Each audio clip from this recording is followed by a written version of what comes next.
Insights for the 1 degree outside. Weather Network meteorologist Danielle Noyes here. Where has the precipitation bullseye been across the country? Right here in New England. You can see it glaringly. Yellows, pinks, oranges in here. Impressive rainfall totals, historic rainfall totals, in fact, across portions of eastern New York. A lot of amounts that came back 8, 9, 10 inches. And Castleton on Hudson, which is just southeast of Albany, picked up 11.47 inches of rain. Remarkable, with flood warnings that continue in and around the Albany area. We had a widespread 1 to 3 inches, but there were some locally higher amounts and lower amounts. The farther east and north you come, it was a little bit less, and there were some higher totals in the central and western part of the state. In fact, some spots picked up over 5 inches of rainfall, a record for the date for the city of Worcester during the day on Wednesday. Belchertown, 5.76 inches, 5.61 in Ashburnham. Princeton picking up for over 5.25, right around that in Worcester in the Tatnick neighborhood, and 5.03 inches in Hubbardston, Massachusetts. So it's certainly been a bit of a soggy stretch, and this upper level low is slowly going to be pulling away from New England. Now, the Drought Monitor, and we always go over this on a Thursday, has been updated. But the important thing to keep in mind is that they use the data from Tuesday to Tuesday. So there's been improvement, and it actually didn't include this week's rain after Tuesday at 8 a.m. So there will be additional improvement by the time we get to next week's update. Nonetheless, a significant reduction in the severe areas of drought in the Bay State, actually down 15%.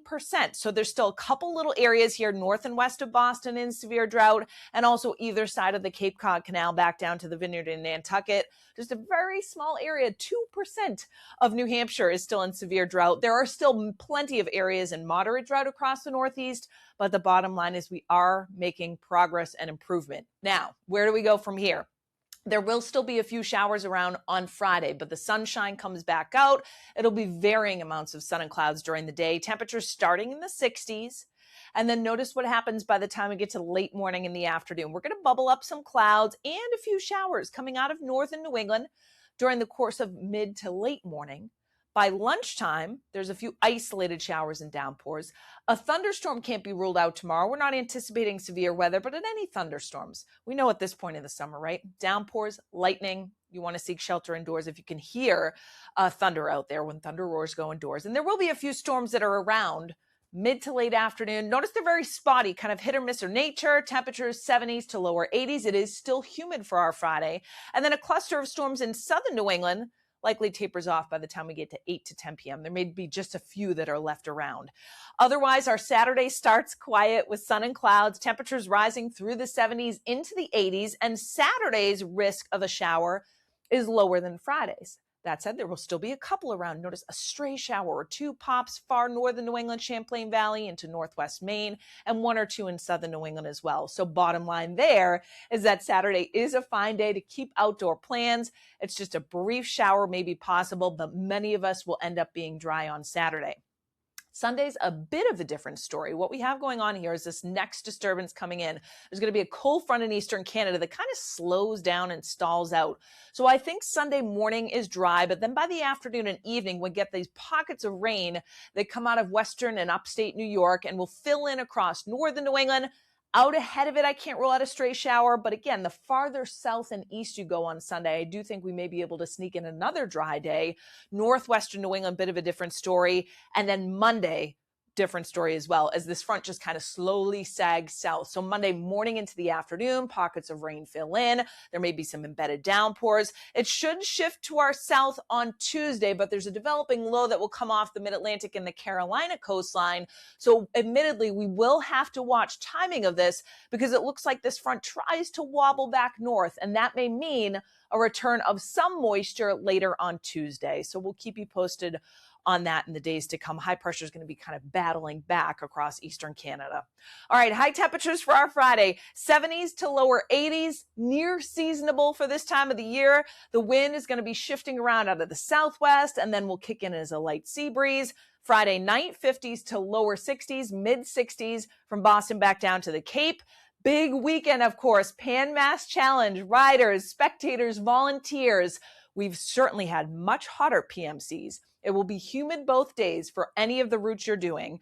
There's an isolated shower chance, but anything that does develop on Saturday along the route would be brief and again isolated with a south-southwest breeze in the 80s. For Sunday's route, for Cape Cod, it is going to be sticky. Temperatures in the mid to upper 70s, a breeze out of the south, 8 to 16 miles per hour. And if you're doing the Gillette Loop on Sunday, it'll be a little bit warmer, right around or just over 80 degrees and humid still as well. High temperatures on Saturday into the 80s. Good luck to all the riders, by the way. 60s overnight. Saturday night staying muggy. I do think some low clouds and patchy fog may fill in along the south coast at times. Sunday back into the 80s. Again, chance of some wet weather is highest across northwestern New England. And we will keep you posted, of course, on that in the days to come as well. But overall, not a picture perfect weekend, but certainly plenty of dry times on both days in many areas. A reminder, you can help support our mission, and more of you are signing up, and we're so grateful. 4 levels, including our highest level, which is the 1 Degree Outside champion level, $150 a month. You get these weekly shout outs in our videos. Gate City Reflexology and Massage is the original 1 Degree Outside champion up in Nashua, New Hampshire. I always see this picture.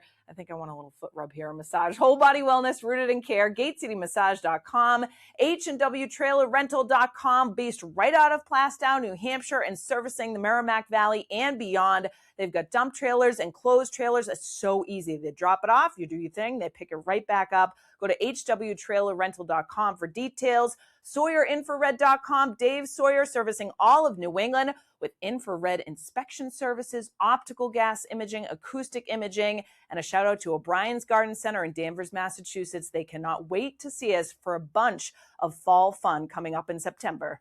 Thanks so much for watching. We hope you enjoyed this 1 Degree Outside video. Get exclusive content, support the mission at membership.onedegreeoutside.com. And don't forget, free and 5 stars on the App Store and Google Play. Search the #1 Degree Outside weather.